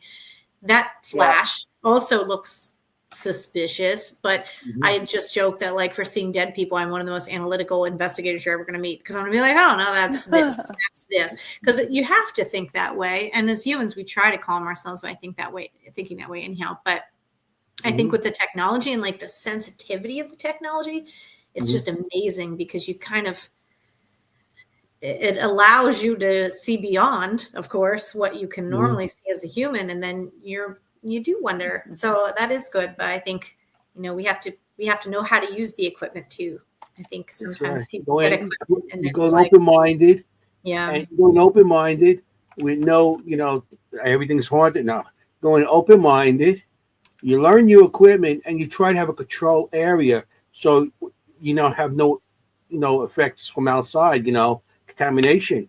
So that's control areas. It's very important, and it's not science, but it's something that we learn as investigation. And I guess it has to take time for you to learn it, going through the years of experience. Right. Because there's a lot of new people out there. Everything is haunted. Everything. You hear a light goes on on a piece of equipment or something. The bells and whistles. And everyone, it's no, just look at that. Even if you get an EVP and something like that, we try to, find, it's like, right. It's Anthony's stomach. Yeah. Growling. Yeah. It's Anthony's stomach. Give him some cannoli. You hear that squeaking? It's Anthony's thinking. It's the wheels going around his head. Jenny, you raise a very valid point, because I don't know how many people, Jenny, want to go for Mexican food before they investigate. I'm here to tell you it's always a bad idea. It doesn't matter if you it doesn't matter if it sits well. It doesn't matter. Your stomach's going to growl every single time. So just avoid it. As long as the stomach growls and it doesn't growl out anywhere else. You know what I'm saying? Yeah. Just after effect. Just like let it growl, not the backfires. I've been in investigation. It was one time we were in Gettysburg, and me, my brother, and son, and we didn't have much money, so we ate all the fast food, White Castle, and Pizza Hut, and what else? We had another one, Pizza Hut, God, and there was maybe Taco Bell, but we had that all one night. At nighttime, we got different types of EVPs. Ones are like, I bet. What the, Gerard? What'd you do? Oh, it's like my brother, my son, and it's like all of us. It was like, growling stomachs and other type of growling. Mm-hmm. Oh my God. That's not a demon or a portal that you picked up there. No, No, it becomes a ghost hunt to a smell hunt. Not quite. We just lost the show again, didn't we? Yep. It's a very real Off thing. The rails. Yeah, it's a very real thing. Problem. I have a question for all of you. What has been your most impactful personal experience while investigating? I have to keep it specific. So while investigating, what's been the most impactful, good or bad, really? But I'll start. This is a bit of an emotional story, but it is extremely impactful because it goes back to the degree of communication that can happen. So there's a place in my town. I have a river in front of my house, and there's a bit of a gorge. It's a river gorge, beautiful. So I like to investigate locations, places, for whatever reason. I don't know. I can't explain it. I just like it. So I'm doing an investigation there. My husband's videoing me. It's on YouTube at this point, but he's just videoing me. I'm just reading the place. Spirits are coming to me. And a young boy comes to me and he tells me he died there. He tells me how he died, the whole thing. And I said, we're communicating. And I said, okay, is there any message? Why are you coming forward to talk to me today? And he said, there needs to be a barrier. There needs to be a better barrier. And I was like, which is true. There does need to be a better barrier. And then 2 weeks later, a young boy and his mother drowned in the same area. And I couldn't believe it because I don't know if I was drawn to go read that place at that time to get that message, to try and do something in the meantime to get a barrier up in this area where that wouldn't have happened. But that was deeply impactful. It led me to reach out to my local town. I went to town meetings to try and communicate having better barriers. And they have something now. So they do have something now. So hopefully it won't happen again. But that was deeply impactful. Yeah. Mm-hmm. So gosh. I mean, as mediums, we'll bring it how to much the other side, but that? The second you said that, Kelly, I was like, this was the most deeply impactful I could. How much responsibility do you feel as a medium? I felt pretty responsible. Yeah, but you're not. You know that, right? Right. You're not. Oh yeah, absolutely. Absolutely. I mean, I had no idea that but happened. Mm-hmm. Yeah. Oh yeah. Absolutely. Well, and I think that's very valid too when it comes to how we not only how we internalize things, but almost like I compare an experience like that with like a deja vu experience, even though you were reading, so it's different in that aspect. But deja vu is, I believe, from my experience with spirit, serving two main purposes. One is to validate that you're exactly on your timeline at that very moment, exactly where you're meant to be. So it feels familiar because you've arranged it to be so. And two, cool. if you are a person who leads with their emotion, which in that moment you were connecting emotionally with that boy, when you're leading with that emotion, it sends the same stress signals to your brain when you have that as a deja vu experience or during your reading experience, so that when that actually happens, when that event actually happens, there's a small part of your brain, because it's already been tripped, you already knew. So you may have heard that news when you were in the middle of doing something, and it would have made you really emotional or upset. And this time you were communicating, so you had it that way. Or if someone has a deja vu experience, you've already had that same stress signal tripped. So you can look at it from a different perspective when the moment actually happens. So perhaps this was like your catalyst to motivate you to move forward in that their passing, that has nothing to do with you. But I understand, like I said, we don't always like what we see, for sure. But that could have been his way of communicating with you, and you feeling that familiar experience as, I now need to take steps of this, because this is exactly the validation of what he was saying was happening. So I understand that. I totally get what you're saying. I totally get what you're saying. But actually, the young boy I was communicating with who passed was another spirit who died there. Yeah. And he gave me the dates he died. So it was like this young boy who had already died there in 1996. That was like seeing something. Yeah, it's the time of it is so interesting. But I agree. Absolutely, Kelly. Thank you. Yeah, it's very, very, very, I mean, I'm sorry you had to have that experience, but what a very validating experience for that spirit to have been able to feel comfortable to share that with you and know that you will take the steps to move forward with that. Yeah. So it's really beautiful too. Yeah. And right. Yeah. And as we are mediums communicating, I mean, we are communicating with spirit, and often there's messages of why they're still there. And there is a bit of sometimes a responsibility, even in investigators, sometimes we're just like, we just want experiences. We just want, the flashing lights and stuff like that.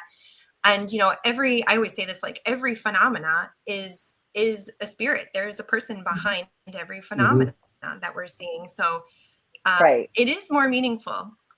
And I think we're getting to that state now where it's more, like kindred spirits, things like that. We're getting more to kind of that, like, it's a person kind of idea. Right. It's not a K2 meter. It's a person. Right. Yeah. Well, it's my so experience remember. I was 13 years old when I see my first full body apparition.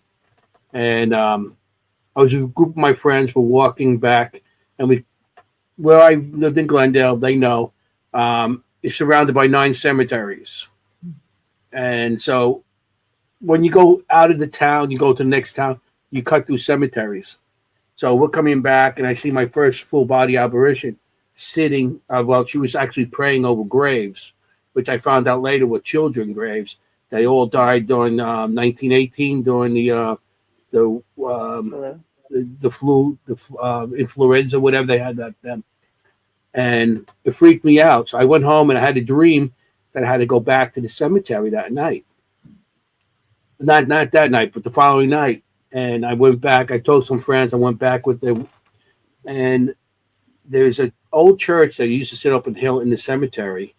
And that's where I had to go. That's where the dream told me to go. Because the dream kept on saying, come back. And so I'm 13. So, this is my first full body I seen. I have a dream to go back. I experienced things as a younger going up, but this is like, and my friends at the time, I told two of my friends, some of my friends thought I was nuts. They was during the 70s, so they thought I was on drugs and everything else, And So we went back and we went up to the hill, and I'm walking up the hill. It's like a little dirt road going up to where this church was. And I had an image of the 2 people with me. They were behind me, following me up the hill to stop. You guys stop right there. And they go, no, we're not going to let you go by yourself. A tree branch fell between us. It came out of the tree and fell right between us. They said, okay, you're on your own. They ran away. And they left me. So I walked up, and there was an old church there that burned down a couple of years before that, and it was just the frame of it, and just a little bit, it's the ruins of a church. So I go and I went into the middle of the church, and I felt cold hands like touch my back and start pushing me. I'm getting freaked out. So I'm going with the push. pushed me over to where these graves were, and it stopped, and the name Mary was on the grave. So I seen Mary, and it says, at this time now, I'm by myself in the cemetery at nighttime, and I start freaking out. I start running back, trying to get out of there, and I end up, a couple times I running, and I stop because I'm out of breath. I see the grave, and I see the same grave, and I just ran again. And my friends found me, and then we left. But after that, that's what really got me into investigating, because that's when I used to sneak into the cemetery by myself at nighttime, because in the 70s you couldn't talk about it, you were a weird person and everything else. So I used to go in the cemeteries at nighttime, and like I said, we used to bend down. I had those wire hangers. I used to make them to dowsing rods. We didn't have much money in my family, so I'm bending That's these awesome rods. I had this 35 millimeter camera that weighed like 90 pounds with a big light on it, and a compass, a Boy Scout compass. That was my first. And I don't think I got anything, but I felt things. I started seeing things more, and things started coming to me more. And so that's when I started going cemeteries by myself, and I started going to places and trying to find things on my own. So that's why I consider I started when I was 13 years old. But that's what changed me to investigate, and I was like, I wanted to find out, why am I seeing these things? Am I really crazy? And I had people, friends and stuff like think I was crazy, and they didn't want to talk to me no more, whatever. And I also lived in a very religious neighborhood, and a lot of people turned their backs on me, and they're looking for the devil and all that stuff. So I didn't talk about it for a long time until I got back into really. I started my team in 1996 because I started seeing Shadowlands. It was what do you call it? A page that was on the computer. I just first got my computer in 1996. So the first thing I did was I type in ghost, and then I started. That's when Shadowland come on, and I started seeing people actually looking for ghosts and stuff like that. This is pretty cool, And I did it all the time by myself. So I started my team in 1996, Seekers Club of the Paranormal. And like they know, there's only 3 of us on the team, me, myself, and I. Nobody wanted to do anything with me. So I do stuff by myself. And then I just, I didn't, like 2000, it was 2004 when the shows came out, and all of a sudden, everybody bought a K2 and they were ghost hunters. That was it. I'm a ghost hunter. Yeah. Everybody became a ghost hunter. And that's when people started getting on I started bringing people on the team and everything. And, I'm still doing it to this day, investigating. But it was that moment where I seen that first full body apparition, and I had to go back to that cemetery and have that experience to actually, to this day, I'm still doing it, you're still looking for answers and still trying to see why'd you come to me? But there was a reason, because now look what I'm doing now, So I feel that was most important time in any of my investigation. Well, it wasn't even an investigation back then, but it's, just experiences. But yeah, it was, that's what changed me to doing all this, so that's my story. And we're going to stick to it, Jenny. I don't know how I'm going to follow those two. I mean, she's got this poor, I know Kim had a great. I felt good going after Kim. I was like oh wow. And I'm not a medium or a sensitive, and I am that person with the K2 meter. No, but no. So for me, I like when you have people actually there, and because you must feel this feeling, right? That you can connect to something happening at the location. And Kim and Anthony have been with me when we've done this. For example, we investigated a small theater near me. And people there that were there were like 100 years old. And we were trying to communicate with people they knew. So when we had voices on the recorder, we could say, hey, does this sound like Gary to you? Sounds, Kind of thing. See, I can't bridge that gap like you guys can. That was cool. So when I can, using equipment, they're like, oh Mm. my gosh, that's Joe, the librarian. I used to work with him, kind of thing. That to me is like so rewarding. I love that because I can't do what you do. So I have to use equipment to do it. And as they know, I'm very into the voices. I'm very much a voice person in investigating. I love my recorders. I love my voices. So I love when people light up when they hear that voice again. They're like, I know that person. It's George, the librarian. He used to work here. And what that must be like to hear his voice again live. It's mind blowing. I love that connection. And the other thing I'd say is on private investigations, like I love when they think it's this horrible man ghost who's terrorizing the family, and then you're like, it's actually grandma. It's grandma. Sort of thing. I love that when you can, when you can turn that around for someone who's terrified of the ghost in their house, and then they're like, does this sound like your mom? Yeah, that's my mom. Kind of thing. I love that. That's like, I got you the right answer.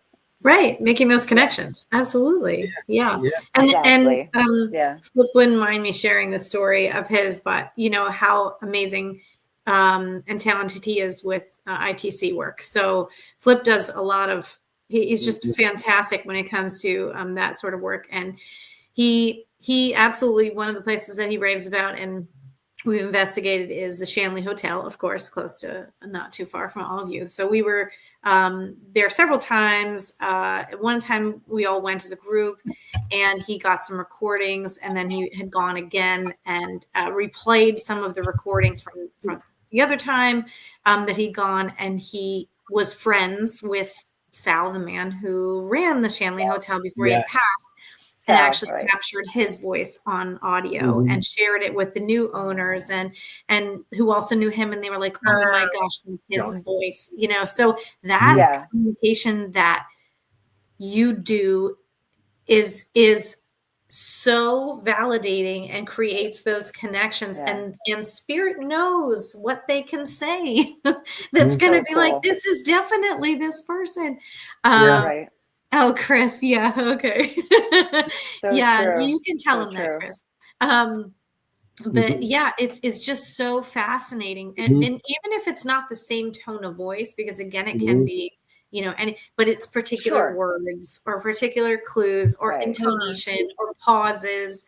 And again, in relaying the way that it comes through, sometimes I'll say to clients too, like, I don't know why they're choosing these words or pausing over this at this point.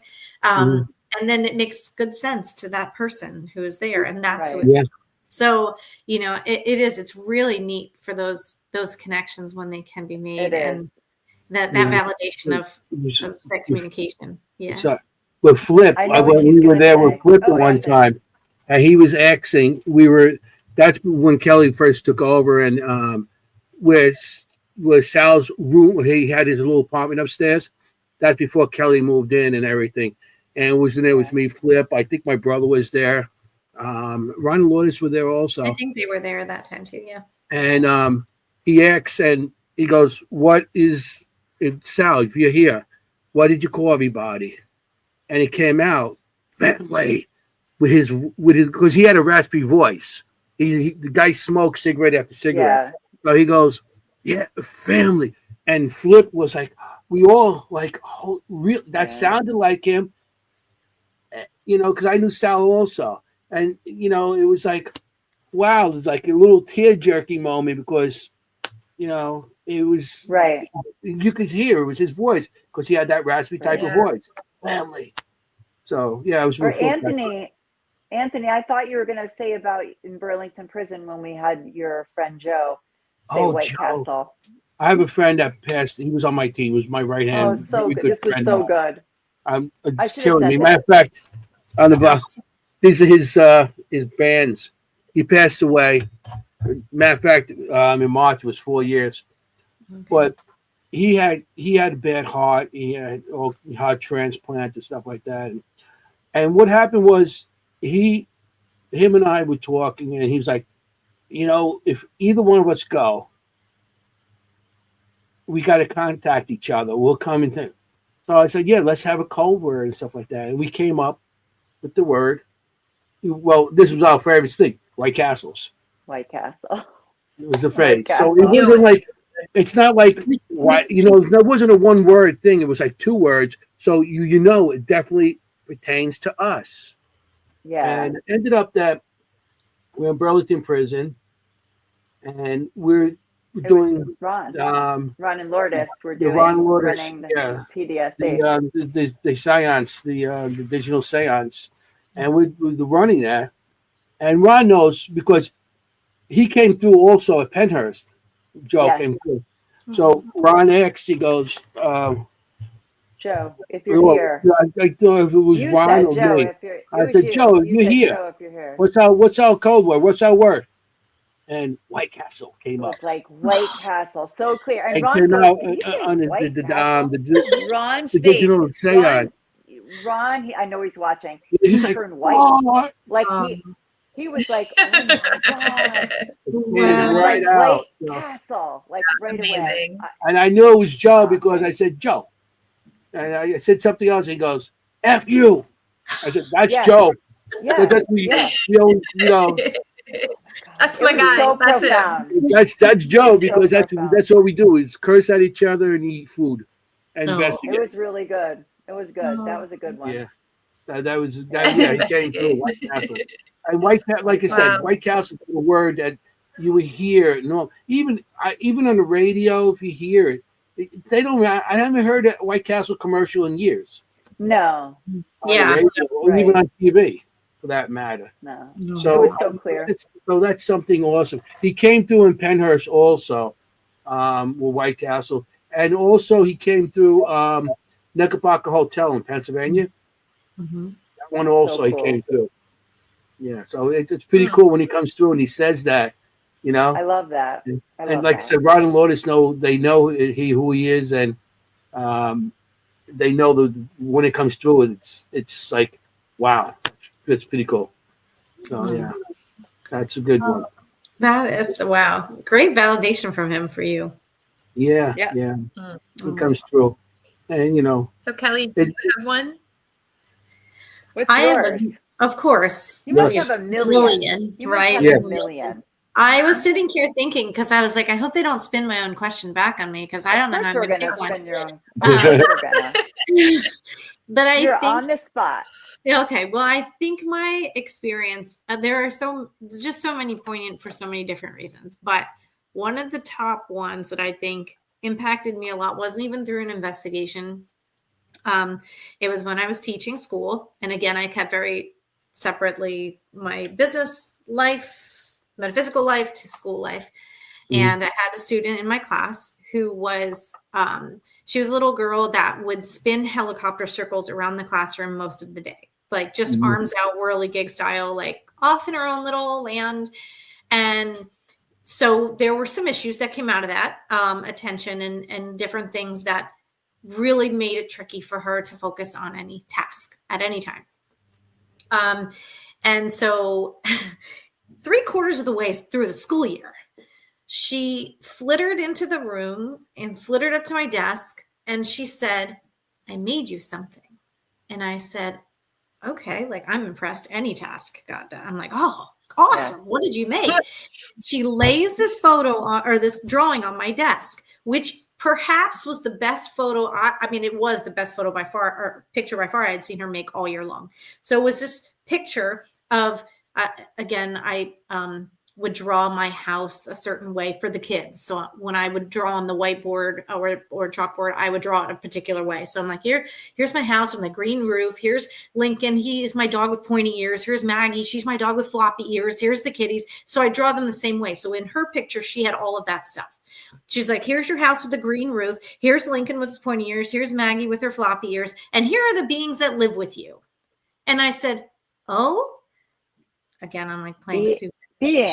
She goes, said that word. Tell me more. She said the word beings. She goes, here are the beings that live with you. And I said, okay. Wow. And she goes, do you see how they're floating up in the air? Do you see how they have bubbles of light on their heads? Do you see how they're floating towards the sky?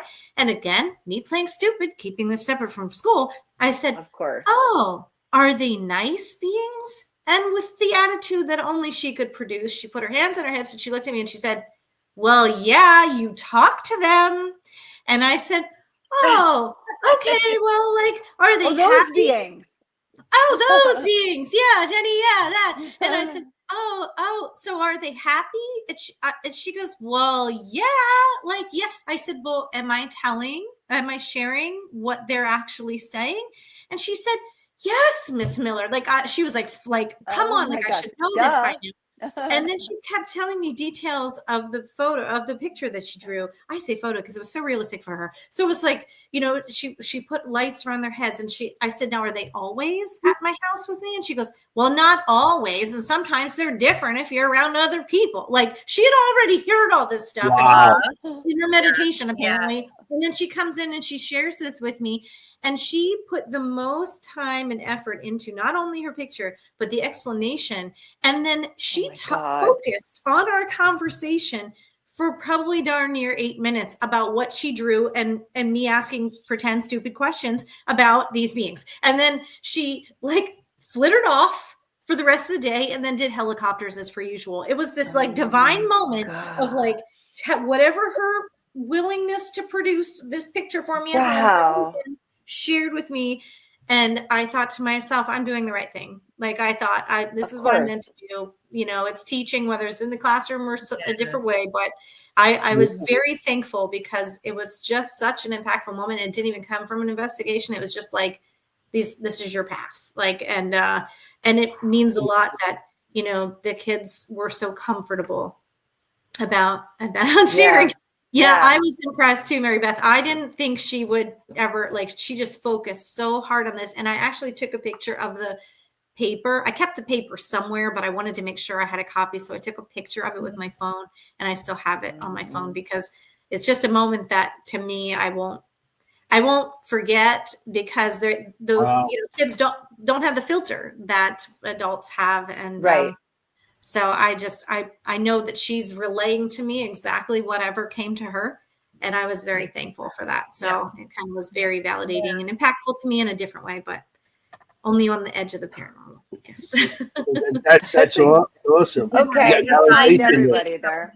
Yeah. You got somebody, you got a child there that's open to it because they're not close to it like a lot of parents, like a lot of adults get because of everything going on in her life, you know. And she was open to it, and she just laid it out for you. Time. Does she have time would stop? Yeah. Does she have? Did she ever do anything else like that? Like, does she have the abilities? Like, I think she definitely. Yeah, I think she was very sensitive. I had some kids that were very sensitive over the course of time. You know, of course, the one right at the last year, you know, seeing things crawl out of her wall. Like, they would tell me about what they would dream. They would talk about how they'd see their grandparents in their room at night. Like, no conversations did I ever start, but they would talk about it. They'd say, you know, about their pet that passed away. And then all of a sudden they saw them laying at the foot of the bed again, but they knew that they had died. And it's all very kids speak, but they had lots of experiences. I had a couple different holistic healing spaces throughout my time before I just kind of transitioned mostly to readings. But there was one client who came, and she'd dropped something off at my space. She literally came in, handed me whatever it was at the time, and left, and got back in the car. And her son had come with her in the car. And she said, "You'll never believe what my son just said to me." And I said, okay, again, hadn't interacted with him. He just came along. She said, "We got in the car and he said, 'Mommy, is that the lady who talks to angels?' And she said, 'I never once told him what I saw you for, what you did. I never once talked anything about it.' And she said, 'Do you think that that's what, you know, she does?' And he said, 'Yeah, she does it good. She does it right,' or something like that." And again, it was that validation of like, okay, thanks, universe. Like, I didn't ever have a conversation with that person about that. But kids know, they just know, you know. And there was another little boy who was just like, staring at the back of the friend's head that was in front of him in line. And he was just like tilting his head down and he was staring. And I just walked up to him, another little like whirligig in the classroom. And I walked up to him and I said, "What are you doing?" And he said, "I'm reading his mind." And I said, well, Yes. I read, he goes, I said, "I read minds too, you know." He goes, "I know, let's go to phys ed." And he was back in it. Like, it was just like it never happened. Oh my God. So there were so many like cool moments that was very, I very love it. And it was like, you know, I'm aside, reading let his alone mind. spirit interaction and things, but the kids were they just don't have the filter. And it's so beautiful. And it's beautiful when, you know, their parents are open and ask them questions, because I think that's thankfully a really great side effect of the now time frame versus growing up, you know, before you didn't have as much open-mindedness to those possibilities. But you know, I think the best thing is just to ask questions. Like, if you have a kid that is sensitive in your life, just ask questions. And when they time out, you time out. Don't push. Just they'll come back with more. You know, they'll come back with more. So. In Gettysburg, I always have somebody come on the table with kids, and they tell me what they see and everything. And I listen to them, and, you know, and the parents sometimes like rolling their eyes and stuff like that. And I always say, don't dismiss it. Don't dismiss it. Just talk to them about it. And, you know, that's all you could do. You know, you can't take, you know, with the parents, you can't just tell them what to do. Just give a suggestion and, you know, just work with the kid. And drawing pictures too. You know, drawing is really a great idea. Really big, because also a lot of the times too, it allows them kind of a focus for that. Sometimes it's through symbols. So sometimes it's through particular shapes or colors or whatnot, until they get a little older. And then maybe it takes some more shape and form, but allowing them to get it out in one way or another, even if they can't vocalize it, you know? Yeah. That's another question I get, because, you know, I do the spirit art, and that's what I do. I draw the spirits, and they question that too. You know, like you've seen that. And then, you know, that opens it up to them they could do it also if they can, you know, maybe just draw. And so I say, if you see something, I tell them, you know, if you see something, draw it, you know, even if it's like a little stick figure, it's something just to get it out of them, you know? Yeah. So that's awesome. Yeah. We're coming to the end of the show soon. I really think that's our natural, normal state. Yeah, it is. I think all of this that we experience is actually really available, and we're just shutting it off. But I really think it's all available, and I think that's our natural state. So yeah, beautiful story. I believe it's all available also. I believe everybody has a bit of it. You know, everybody has a little bit of you know, you know, mediumship, or it's just like in your mind, some people just shut it off because they're scared of it, or they're just religion that don't believe in it, or they're just ignorant. They don't want to be bothered by it, and they think, oh, why should I? Why, you know? Right. Those are the people like they shut down. But sometimes, I know I've been on a job where people make fun of me about doing what I do, and you know, and those are the people with the best stories.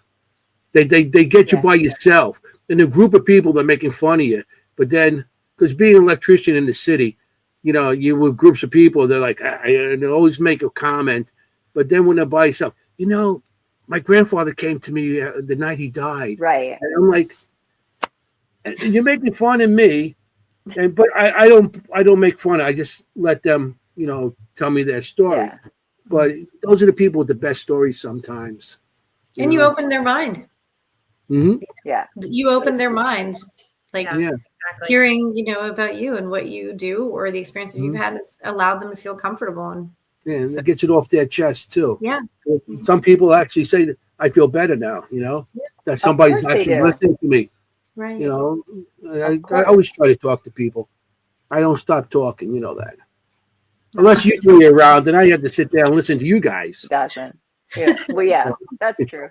So Kelly, how can people find you? Yes. How can they find you and your services? Put it in the chat. Shout it out. Oh, well, thanks. Yeah, the easiest way currently is through Facebook, the Maven Medium on Facebook, and Instagram. Both of those places, you can send me a direct message. It is only me answering your messages on both of those platforms. It does give other ways to get in touch with me. You can email me if you want, themavenmedium@gmail.com. I have themavenmedium.com as my website, and you can send me a message through that. I'm revamping it currently, so it's kind of minimal, but it is up. So you can send me a message that way too. But any of those platforms, I also am on YouTube, and Keith and I host our show, Talkin' Tech Paranormal. Currently, we're taking a little hiatus due to his health issues and trying to get that worked out first. But you can find Talkin' Tech Paranormal on Facebook, YouTube, Instagram, any of the major platforms, but you can search for the Maven Medium pretty much anywhere and you'll get to me. So, well, I loved tonight so much. Oh, and I honestly think that I learned so much. And I feel like from now on in our show, we should call it the Kelly question and ask everyone their most impactful experience. I thought that was so wonderful that we should just honor you in our future shows and ask that question. Oh, you're so sweet. Really, I just love hearing about you all too. So I'm so thankful that you'd have me on, and it went so fast. Oh my gosh, it went so fast. It did go too fast. It went too we fast. Talked all night to you. Yeah, well, it's a 2-hour mark, so we have to end the show, which I don't want to, but I know we'll get in trouble. We'll get in trouble. Yeah, thank you, Kelly, and thanks everyone for joining again tonight. Thank you so much. Thanks, everybody. Yeah, thank you, everybody, for showing up and being part of the audience. Thank you, Kelly. I'm so happy that I bumped into you in Hanover and got you actually. Come on. And made you come on. You're coming on. You know? He's like, he did and I mean, we got a couple good people. We got a bunch of people from Hanover, but yeah, I'm just glad that you came and I got in touch with you, and here we are. So we got to actually end the show because we're going in overtime, and none of us get paid overtime nowadays. So I just want to thank everybody in the audience, everybody, Kelly, thank you Kim, and Jenny. Everyone, thank everybody, the whole world, for coming on, watching us. And I just want to tell everybody, you guys want to go on investigations, you got to be safe. You want to look for ghosts. You don't want to be a ghost. Hey, forget about it. Ciao, familia. Good night. Bye, everybody. Good night. Bye-bye. Hey, how you doing?